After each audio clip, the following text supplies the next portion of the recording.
أعوذ بالله من الشيطان الرجيم. بسم الله الرحمن الرحيم. يا أيها الذين آمنوا لا تبطلوا صدقاتكم بالمن والأذى كالذي ينفق ماله رئاء الناس ولا يؤمن بالله واليوم الآخر فمثله كمثل صفوان عليه تراب فأصابه وابل فتركه صلدا لا يقدرون على شيء مما كسبوا والله لا يهدي القوم الكافرين. صدق اللہ العظیم. اے ایمان والو، اپنے صدقات و خیرات کو احسان جتلا کر اور اذیت دے کر ضائع مت کرو، اس شخص کی طرح جو اپنے مال کو خرچ کرتا ہے لوگوں کو دکھلانے کے لیے، اللہ اور آخرت پر کوئی یقین نہیں رکھتا. تو ایسے شخص کی مثال ایسی ہے جیسے ایک چکنا پتھر ہو جس کے اوپر مٹی ہو، پھر اسے زور کی بارش آ کر پہنچے اور اسے بالکل صاف شفاف کر کے چھوڑ دے. ایسے لوگ جو کچھ کمائی کرتے ہیں، ان کی کمائی کے پر وہ کسی چیز کے ثواب پر قدرت نہیں رکھیں گے، اور اللہ تعالیٰ کافر لوگوں کو، کافر قوم کو ہدایت نہیں دیتا. سورۃ البقرہ کی آیت نمبر 264 آپ کے سامنے تلاوت ہوئی. دعا فرمائیے اللہ تعالیٰ آیت کے صحیح مفہوم عرض کرنے کی توفیق عطا فرمائے، آمین. اس سے پچھلی آیت جو کہ سورۃ البقرہ کا در حقیقت 36واں رکوع ہے، اس میں اللہ تعالیٰ اپنی راہ میں خرچ کرنے کی فضیلت بیان فرما رہے ہیں. اللہ نے بیان فرمایا کہ میری راہ میں جو مال خرچ کرے گا اس کی فضیلت یہ ہے کہ اس کی مثال اللہ تعالیٰ نے بیان فرمائی تھی. یوں سمجھ لو جیسا کہ کسی نے ایک ایسا دانہ بویا، گندم کا دانہ زمین میں ڈالا، اور اس سے جو پودا نکلا، اس پودے سے 7 بالیاں، 7 پھول نکلے، ہر بالی کے اندر 100 دانے، تو گویا کہ 700 دانے بنیں گے ایک دانے کے ذریعے سے. تو اگر کوئی میری راہ میں خرچ کرتا ہے 1 روپیہ تو میں اسے 700 گنا بڑھا دیتا ہوں. لیکن اس سے یہ بات ہمیں معلوم ہوئی کہ اللہ تعالیٰ نے پچھلی آیت کے اندر چند شرائط بیان کر دیں کہ یہ ثواب کس کو حاصل ہوگا. اسے حاصل ہوگا کہ جس نے صحیح مال خرچ کیا، حلال پاکیزہ مال خرچ کیا، صحیح جگہ پہ خرچ کیا، اور سوچ سمجھ کر اچھی نیت کے ساتھ خرچ کر لینے کے بعد احسان نہیں جتلایا، اور جس پر خرچ کیا اس کو تکلیف نہیں دی. اگر کوئی شخص ایسا کرے تو اسے یہ ثواب ملے گا. اسی لیے قرآن کریم نے پچھلے ایک آیت میں فرمایا تھا قول معروف ومغفرۃ خیر من صدقۃ یتبعها اذی. دیکھو اگر تمہارے پاس کچھ دینے کو نہیں ہے تو تم اگر بھلائی کی بات کر دو، اور اس پر اگر فقیر کی جانب سے، مانگنے والی کی جانب سے تکلیف آ بھی رہی ہے، اس پر اگر تم مغفرت کر دو، اس کو بخش دو، تو یہ بہت بہتر ہے اس صدقے کے مقابلے میں کہ صدقہ دے کر تم اس کو تکلیف بھی دو اور اس کے اوپر احسان بھی جتلاؤ. تو اگر ایسا دے رہے ہو کہ جس کے بعد تکلیف دینی ہے، جس کے بعد احسان جتلانا ہے، اس سے نہ دینا بہتر ہے. تو اپنے اعمال کو ضائع مت کرو. اب یہ بات قرآن کریم نے پیچھے بیان فرمائی تھی، لیکن اب اللہ تعالیٰ اس کو بڑی وضاحت کے ساتھ دوبارہ ارشاد فرما رہے ہیں. فرماتے ہیں یا ایھا الذین آمنوا. قرآن کریم کی اس وقت کی موجودہ ترتیب میں یہ 8ویں بار آ رہا ہے یا ایھا الذین آمنوا، اے ایمان والو. آپ کے سامنے یہ پہلے بات آ چکی ہے کہ اللہ تعالیٰ جب بھی یہ کہیں اے ایمان والو، تو اس کا مطلب یہ ہے کہ آگے جو بات آ رہی ہے وہ ایمان والا کان کھول کر سنے.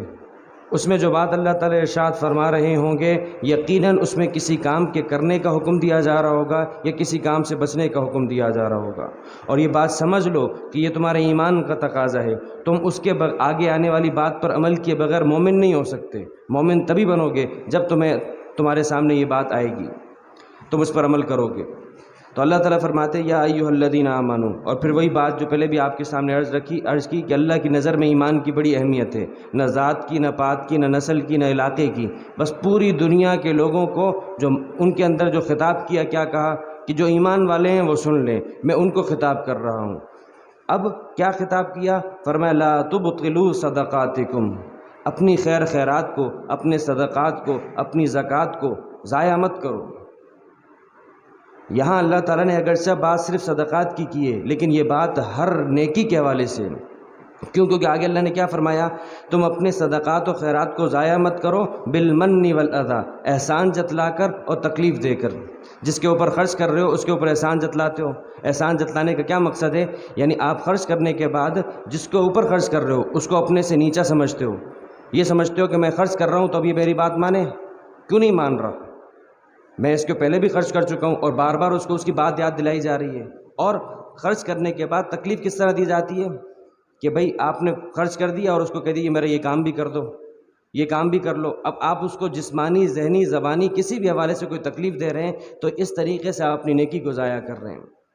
تو یہ بات اگرچہ ہر نیکی کے حوالے سے لیکن قرآن کریم اس کو بطور خاص مال کے ساتھ ذکر کرے۔ ہر نیکی کس طرح؟ روزہ ہے، روزہ رکھ کر مقصد کیا ہوگا؟ کسی کو تکلیف پہنچانا، احسان جتلانا، لوگوں کو دکھانا، اس سے نیکی ضائع ہو جائے گی۔ آپ نے جو کچھ کیا، اللہ کیا فرما رہے ہیں، دیکھو تم مشقت کرتے ہو، تم روزہ رکھ کر مشقت کرتے ہو، تم نماز پڑھ کر مشقت کر رہے ہو، مال خرچ کر رہے ہو، دمڑی نکال رہے ہو اپنے اندر سے، بڑا مشکل کام ہے، لیکن اللہ کا خوف کرو۔ کیوں اپنے اوپر ظلم کر رہے ہو؟ خرچ کرنے کے بعد اس کو ضائع کر دیتے ہو۔ ضائع کر دو گے تو کیا ہوگا؟ بالکل نہ تو مال بھی جائے گا، لوگوں کو دکھلانا مقصود ہوگا تو لوگ بھی راضی نہیں ہوں گے اور ثواب بھی نہیں ملے گا، تو نقصان در نقصان در نقصان۔ کیوں ایسا کر رہے ہو؟ محنت کر کے کیوں اس محنت کو ضائع کرتے ہو؟ محنت کرو، اس کے تھوڑی کرو لیکن اس کے بچاؤ کے ساتھ کرو، کہیں ایسا نہ ہو اس کی وجہ سے کسی کو تکلیف پہنچا کر تم اپنی نیکی اور اپنی نیکی کو ضائع کر دو۔ اب یہ ساری کی ساری بات تب ہوگی جب انسان ہر قسم کی نیکی، اس وقت ہر قسم کی نیکی کرتے وقت نظر کس کی طرف ہو؟ اللہ کی طرف ہو، لوگوں کو دکھلانا مقصد ہی نہ ہو۔ ایک بہت بڑے بزرگ گزرے ہیں، ہدایہ ایک کتاب ہے جس میں مسائل لکھے گئے ہیں، تقریباً 4 جلدوں میں، اتنی بڑی اور اتنی اہم کتاب ہے کہ مدارس میں وہ 4 سال کے اندر پڑھائی جاتی ہے۔ ان بزرگ نے جب یہ کتاب لکھی ہے تو انہوں نے اہتمام کیا تھا کہ جتنے عرصے میں یہ کتاب لکھوں گا اتنے عرصے میں روزے سے رہوں گا، تو وہ کتاب انہوں نے 14 سال میں لکھی ہے۔ 14 سال مکمل کے مکمل وہ روزے سے رہے ہیں، لیکن 14 سال روزے رکھے، ان کے خادم کو بھی پتہ نہیں چلا کہ میرے مالک نے روزے رکھے ہیں۔ خادم کھانا لاتا، اس سے کھانا وصول کر لیتے، لیکن اس کو بعد میں کسی کو دے دیتے۔ کافی عرصے کے بعد جب خادم کو پتہ چلا کہ میں کھانا رکھ کے گیا تھا لیکن وہ کھانا وہیں کا وہیں پڑا ہوا ہے، تب جا کے کوئی کھوجنا کی تو پتہ چلا میرے مالک تو روزہ رکھتے ہیں۔ تو 14 سال روزہ رکھا، کسی کو پتہ نہیں چلا۔ لیکن آج ہم روزہ رکھیں گے، وہ نفلی روزہ تھا، آج ہم روزہ رکھنے کے بعد کیا ہوگا ہمارا معاملہ؟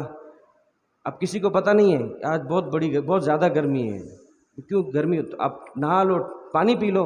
نہیں پانی نہیں پی سکتا کیونکہ میں نے روزہ رکھا ہے۔ اصل میں روزہ بتانا مقصود تھا، اس لیے کیا ہے اس کے لیے تمہید باندھی کہ مجھے گرمی ہو رہی ہے، آج زیادہ گرمی ہے۔ تو یہ کیا ہے، ہمارا نیکی کرنے کے بعد لوگوں کے سامنے رکھ دیا، پورا کا پورا معاملہ ضائع کر کے رکھ دیا۔ بہت بڑے تابعی بزرگ گزرے ہیں، وہ تلاوت کر رہے تھے قرآن کریم کی، تلاوت کرنے کے دوران ان کو اونگ آئی، یعنی نیند کسی کیفیت میں چلے گئے۔ خواب میں دیکھا کہ فرشتے آئے ہیں، انہوں نے قرآن کریم کی جو آیت غالباً سورہ طٰہٰ پڑھ رہے تھے، تو ہر آیت کے نیچے 10 نیکیاں لکھی ہیں، ہر آیت کے ہر حرف کے نیچے 10 نیکیاں 10 نیکیاں 10 نیکیاں 10 نیکیاں۔ ایک لفظ ایسا تھا جہاں پر نیکیاں نہیں لکھی ہوئی تھیں، تو فوراً ان سے پوچھتے ہیں کہ بھئی یہ لفظ تو میں نے پڑھا تھا، اس پہ نیکیاں کیوں نہیں لکھی ہوئی؟ تو وہ کہتے ہیں کہ بھئی ہمیں حکم دیا، ہم نے لکھی تھی لیکن ہمیں حکم آیا اللہ کی طرف سے کہ اس کو مٹا دو، ہم نے مٹا دی۔ کہ نہیں معلوم تو کر کے دو، میں نے پڑھی ہے، کیوں اس کی میرا عمل کیوں ضائع ہوا؟ تو فرشتے اللہ سے پوچھتے ہیں، اب واپس سے آ کے ان بزرگ کو بتاتے ہیں، خواب کے اندر بتایا کہ در حقیقت جب تک آپ تلاوت کرتے آ رہے تھے، اس لفظ پہ پہنچے تھے تو آپ کی کھڑکی کے پاس سے کوئی شخص گزرا تھا، آپ نے اس کو دیکھ کر، اس کو محسوس کر کے اس لفظ پہ اپنی آواز کو اونچا کر لیا تھا۔ جب آپ نے اپنی آواز کو اونچا کیا تو گویا کہ یہ لفظ آپ نے اس کے لیے پڑھا تھا، اللہ کے لیے نہیں پڑھا تھا۔ جب پڑھا اس کے لیے تو اس پر آپ کو ثواب نہیں ملے گا، حالانکہ لکھا تھا، ہم نے لکھتے چلے آ رہے تھے، لیکن آپ نے سنایا اس کے لیے، پڑھا اس کے لیے، لہٰذا سارا کا سارا آپ کا وہ اس لفظ پہ آپ کو نیکی نہیں ملے گی۔ تو ہمارا معاملہ اللہ تعالیٰ یہی بتا رہے ہیں کہ دیکھو تم محنت کر رہے ہو، کوشش کر رہے ہو، اس کو ضائع تو نہ کرو، نماز پڑھ رہے ہو، روزہ رکھ رہے ہو، اس کو ضائع نہ کرو۔ ضائع کس طرح ہوگا؟ احسان جتلا کر، تکلیف دے کر۔ تو فرمایا یا ایھا الذین آمنوا، اے ایمان والو، لا تبطلوا صدقاتکم، اپنی صدقات کو، خیرات کو اب ظاہر سی بات ہے کتنی ولیمہ ایک مسنون سنت ہے، عبادت ہے، اس کو اگر اس نیت سے کیا جائے کہ یہ ایک سنت عمل ہے، اللہ کے نبی کی سنت پر عمل ہوگا تو اللہ راضی ہو جائیں گے، لیکن اس میں دکھلاوا یہ بھی رکھا جائے، یہ بھی کھلایا جائے، اتنے لوگوں کو بھی بلایا جائے، نہیں بلائیں گے تو لوگ کیا کہیں گے، یہ سارے کے سارا نیک عمل کر کے آپ نے جب لوگوں کو مد نظر رکھ دیا، پورا کا پورا لوگ راضی نہیں ہوں گے، آپ کی بہترین سے بہترین دعوت ہوگی، اس میں لوگ کیڑے نکال کے چلے جائیں گے، آپ کے کھانے میں تو بھئی دعوت تو اچھی تھی لیکن اس میں یہ مسئلہ تھا، یہ مسئلہ تھا، یہ مسئلہ تھا، تو لوگوں کے لیے کیا، لوگ راضی نہیں ہوئے، جس کے لیے کرنا چاہیے تھا اس کے لیے نہیں کیا، وہ راضی نہیں ہوا۔ قرآن کریم حدیث میں کیا آیا؟ آپ نے فرمایا اخوف ما اخاف علیکم الشرک الاصغر، مجھے اپنی امت پر سب سے زیادہ خوف جس بات کا ہے وہ چھوٹے شرک کا ہے۔ صحابہ نے پوچھا یا رسول اللہ چھوٹا شرک کیا ہے؟ آپ نے فرمایا چھوٹا شرک یہ ہے کہ تم ریا کرو، دکھلاوا کرو، دکھلانے کے لیے اور سنانے کے لیے کام کرو، تم دکھلاوا کرو گے، سنانے کے لیے کام کرو گے تو یہ ایک شرک ہے، جس کو دکھلانے کے لیے اور جس کو تم کر رہے ہو یہ ایک چھوٹا شرک ہے، تو مجھے اپنی امت کے اوپر اس بارے میں شک ہے، اس بارے میں سب سے زیادہ خوف آتا ہے۔ تو فرمایا کہ اس طریقے سے دکھلاوے کے ذریعے سے اب اس نیک کام تھا اس کو آپ اپنی ضرورت کی اپنی چادر کے مطابق کر لیتے تو اللہ تعالیٰ آپ کو اس پر ثواب دے دے، لیکن اس میں لوگوں کا نہ لوگ راضی ہوتے ہیں نہ اللہ راضی ہوتے، کیونکہ اللہ کو تو راضی کرنا مقصود نہیں تھا، اور جن کو راضی کرنا مقصود تھا وہ کبھی ہوں گے نہیں، لوگ کبھی بھی راضی نہیں ہوں گے، لیکن اللہ معمولی سی عمل پر بھی کیا راضی ہو جاتا ہے، بشرطے کہ اخلاص کے ساتھ کیا جائے۔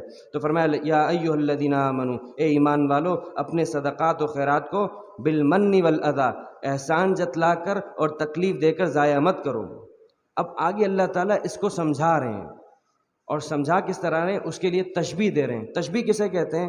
تشبیہ ہوتی ہے جیسے مثال کے طور پر کہا جائے فلاں آدمی حاتم طائی کی طرح ہے، ایسا ہے جیسا کہ حاتم طائی، یعنی سخاوت میں ہم بتانا چاہتے ہیں کہ وہ اتنا بڑا سخی ہے جیسا کہ حاتم طائی، اور جب آپ یہ تشبیہ دیتے ہیں تو جس سے تشبیہ دے رہے ہوتے ہیں وہ ہمیشہ اس چیز میں زیادہ ہوتا ہے، یعنی اگر میں یہ کہوں کہ زید بھائی حاتم طائی کی طرح ہیں تو اس کا مطلب یہ کہ حاتم کی سخاوت وہ زید سے زیادہ ہے، لیکن یہ اس کی طرح ہے۔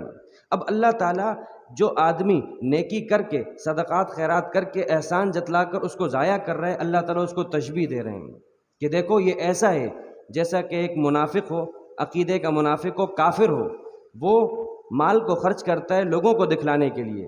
دیکھیں ایک ہے ریا، ایک ہے اللہ تعالیٰ جو اس سے پہلے بات بیان فرما رہے تھے کہ ایک آدمی نے اللہ کو راضی کرنے کے لیے نیکی کی، لیکن نیکی کرنے کے بعد مال خرچ کرنے کے بعد احسان جتلا دیا، اذیت دے دی، تو اس کی نیکی لکھی جا چکی تھی لیکن ضائع ہو گئی۔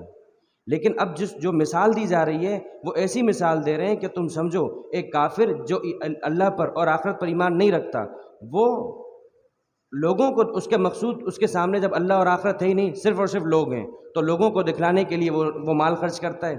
لیکن جب لوگوں کو دکھلانے کے لیے مال خرچ کرتا ہے تو جو آدمی لوگوں کو دکھلانے کے لیے خرچ کر رہا ہے اس کو شروع سے ثواب نہیں مل رہا، لیکن جو آدمی نیکی کرتا ہے، مال خرچ کرتا ہے اور بعد میں اذیت دیتا ہے تو اس کو ثواب ملا تھا لیکن ضائع کر دیا، تو یہ کم درجے کا معاملہ ہے، اس کا معاملہ سخت ہے۔ لیکن اللہ فرما رہے ہیں تم سمجھو کہ تم نیکی کر کے مال خرچ کر کے احسان جتلا کر تکلیف دے کر ضائع کر رہے ہو تو تمہارا معاملہ بالکل اسی طرح ہے جس طرح ایک کافر جس کا اللہ پر اور آخرت پر ایمان نہیں ہے، وہ لوگوں کو دکھلانے کے لیے مال خرچ کرتا ہے تو اس کو شروع سے ثواب نہیں ملتا، تو تمہارا بھی لکھا لکھایا ثواب وہ ختم ہو جائے گا۔ تم اس کی طرح نہ بنو، تم تو مومن ہو، تمہارے تو ایمان کا تقاضا یہ کہ تم اللہ کے لیے یہ کام کرو، کیوں تکلیف دیتے ہو کسی کو خرچ کرنے کے بعد؟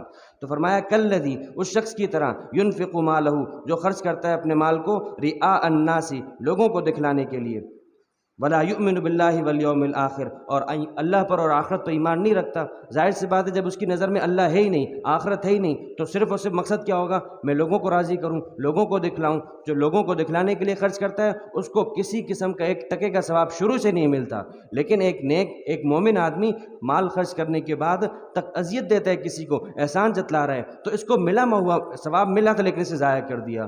تو اب اس بات کو سمجھیے کہ اللہ فرما رہے ہیں تم ایسے نہ بنو، یہ معاملہ بالکل اسی طرح ہے جس طرح ایک آدمی کو شروع سے ثواب نہیں مل رہا تو تمہیں ملا تھا، تم اس سے ملنے کے بعد کیوں ضائع کر رہے ہو؟ اب آگے اللہ تعالیٰ اس کی یہ تو تھی تشبیہ، اب اس کی ایک مثال دے رہے ہیں۔ فرماتے ہیں مثال کیا ہے؟ مثال یہ ہے ایک چکنا پتھر ہو، اور اس وقت سمجھنے کے لیے ماربل بالکل واضح سی مثال ہے۔ اللہ فرماتے ہیں دیکھو یہ اگر ایک چکنا پتھر ہے بالکل سموتھ ہے، اس پر کیا ہوا؟ کہیں سے مٹی آ گئی، مٹی کی تہ جم گئی، مٹی کی تہ جمی، اس پر کسی کاشتکار کو یہ لگا چلے کاشتکار کو چھوڑ دیں، کہیں بارش تھوڑی سی بارش ہوئی، کوئی دانے پڑ گیا تو اس سے گھاس اگائی، ایسا ہو سکتا ہے اور ایسا ہوتا ہے؟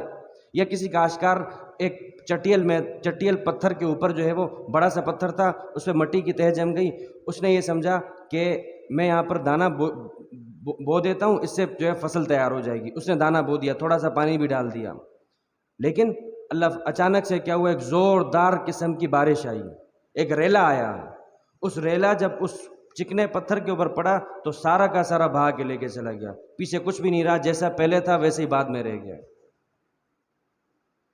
تو اللہ فرماتے ہیں جو آدمی نیکی کرتا ہے، چکنے پتھر پر وہ مٹی جمی ہوئی تھی، اس پر وہ پودا اگانے کی کوشش کر رہے، لیکن جیسے ہی کسی کو تکلیف دی، یوں سمجھ لو فوراً سے ایک ریلا آیا اور اس پورے کو بہا کے لے کے چلے گا، پیچھے چکنا پتھر اور صاف شفاف جیسے پہلے تھا ویسے کا ویسا رہ گیا۔ یہ اللہ تعالیٰ مثالیں دیتے ہیں، تلک الامثال نضربها للناس، یہ مثالیں ہیں، ہم لوگوں کے سامنے کھول کر بیان کرتے ہیں تاکہ لوگ بات سمجھیں، مثال کے بغیر بات سمجھ میں اچھے طریقے سے نہیں آتی۔ تو فرمایا فمثلہ کمثل صفوان، اللہ جو لوگ اس طریقے پر لوگوں کو دکھلانے کے لیے مال خرچ کرتے ہیں، ان کے خرچ کرنے کی مثال ایسی ہے جیسا کہ ایک چکنا پتھر ہو، علیہ تراب، جس کے اوپر مٹی کی تہ جم گئی ہو، فاصابہ وابل، اور آیا زور سا ایک بارش کا تھپیڑا، ایک ریلا، اس نے کیا کیا، فترکہ صلدا، بالکل صاف شفاف پتھر کو چھوڑ کے چلا گیا۔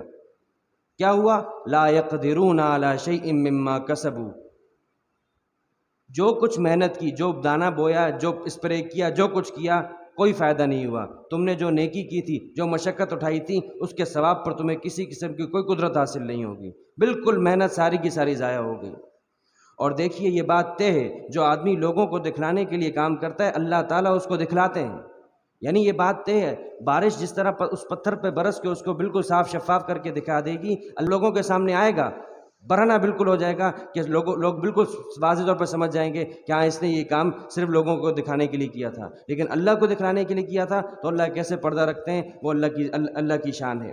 تو فرمایا، تو آگے پھر واللہ لا یہدی القوم الکافرین، آخری بات وہی، دیکھو یہ کام کافروں کا تھا، تم کیوں کافر بننے کی کوشش، تم کیوں کافر بن رہے ہو، تم تو مومن ہو، اللہ کافر کو ہدایت نہیں دیتا، اللہ کافر کو راہ نہیں دکھلاتا، تم تو مومن ہو، تم یہ کام کیوں کر رہے ہو، تم نیکی کر کے اس کو ضائع مت کرو، اپنے ایمان کا تقاضا تمہارا یہ ہے کہ اخلاص پیدا کرو۔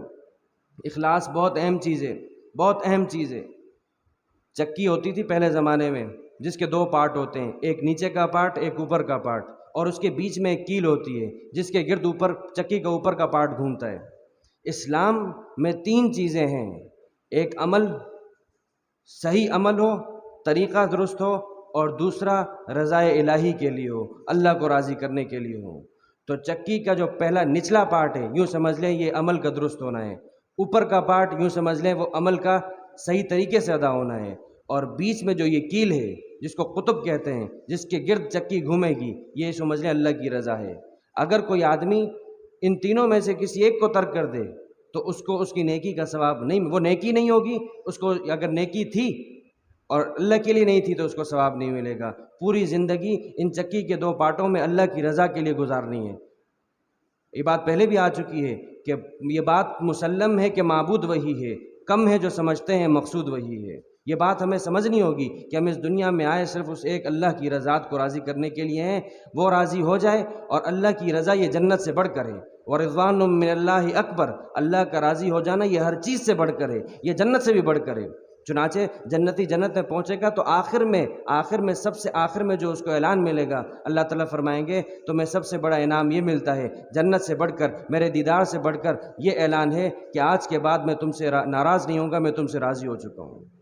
تو اللہ کی رضا یہ سب سے اہم چیز ہے، اور یہ حاصل ہوتی ہے اسی سے، اسی محنت اور مشقت کرنے کے بعد ساری کی ساری نظر اللہ کی طرف ہو۔ اللہ تعالیٰ عمل کی توفیق عطا فرمائے۔ وآخر دعوانا الحمد للہ رب العالمین۔